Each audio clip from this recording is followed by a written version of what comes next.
अस्सलाम वालेकुम दोस्तों, वेलकम आपका मेरे चैनल में। तो हाजिर है एक नई वीडियो के साथ। तो आज इस वीडियो में आपको बताऊंगा कि अगर आप माइक्रोसॉफ्ट एक्सेल यूज़ कर रहे हैं तो उसमें आप जो टेक्स्ट है उसको उसका फॉर्मेट कैसे चेंज करें। यानी कि फॉर एग्जांपल अगर आप करेंसी से रिलेटेड कुछ बना रहे हैं, बैलेंस शीट बना रहे हैं या और कुछ ऐसा बना रहे हैं जिसमें करेंसी से रिलेटेड है, तो यहाँ पे करेंसी का जो आइकन है वो कैसे शो होगा, या फिर डेट का आइकन, डेट करना चाहते हैं चेंज, या इस तरह और काफ़ी सारे जो हैं वो आप किस तरह फॉर्मेट इसको चेंज कर सकते हैं। इसका टेक्स्ट का फॉर्मेट तो वो बताऊंगा। तो सबसे पहले जो भी फॉर्मेट आपने चेंज करना है उस पर आप जाएंगे, उस पर राइट क्लिक करेंगे, कर्सर ले जाके इस तरह, फिर आपने फॉर्मेट सेल पे आ जाना है। फॉर्मेट सेल पे आएंगे तो यहाँ पे आपने सिंपली नंबर पे क्लिक करना है। नंबर पे जैसे ही क्लिक करेंगे यहाँ देखें तो यहाँ पे नंबर लिखना है।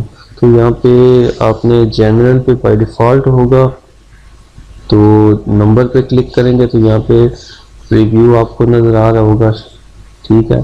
तो यहाँ पे नंबरिंग आप मतलब सिंपल अमाउंट आप लिखना चाहते हैं तो ये वो उसके लिए यूज होगा। करेंसी पे आप क्लिक करेंगे तो यहाँ पे ये देखें करेंसी के लिए शो हो गया। अगर इसमें राइट क्लिक कर ओके करता हूँ तो यहाँ देखें करेंसी आ गया, करेंसी का आइकन, और यहाँ पे ऑटोमेटिकली उसको जैसी करेंसी की अमाउंट लिखी जाती है उस शेप में आ गया। तो यानी कि 9,10,500 मैंने लिखा था, तो ये उस शेप में आ गया। तो अभी इसको चेंज करते हैं। चेंज करने के लिए अकाउंटिंग शेप में आपको चेक करवाता हूँ कि ये देखें अकाउंटिंग शेप में आप इसको सेलेक्ट करेंगे तो ये अकाउंटिंग शेप में आ जाएगी।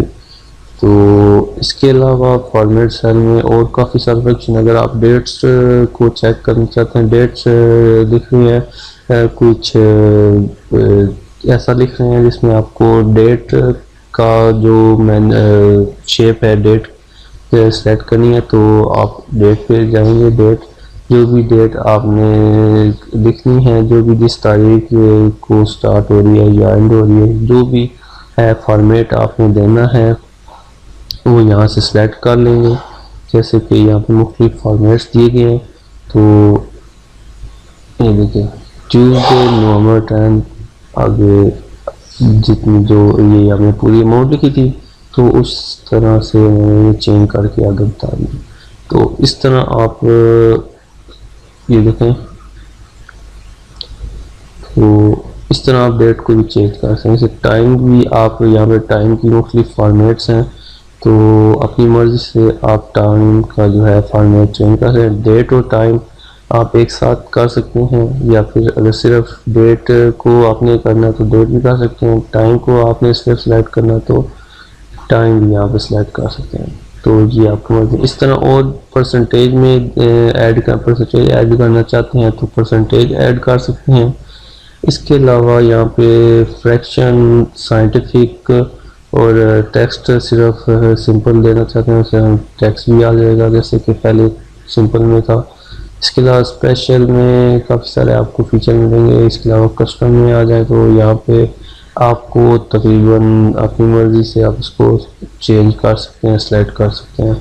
तो ये इस तरह आप इसे फॉर्मेट सेक्शन को यूज़ करते हुए अपने जो टेक्स्ट है उसको शेप दे सकते हैं, जिस नेचर का भी आप टेक्स्ट लिख रहे हैं या फाइल बना रहे हैं, एक्सेल में काम जिस तरह का भी कर रहे हैं। तो उम्मीद है आप दोस्तों को समझ आ गई होगी, और वीडियो पसंद आए तो लाइक जरूर कर लीजिए।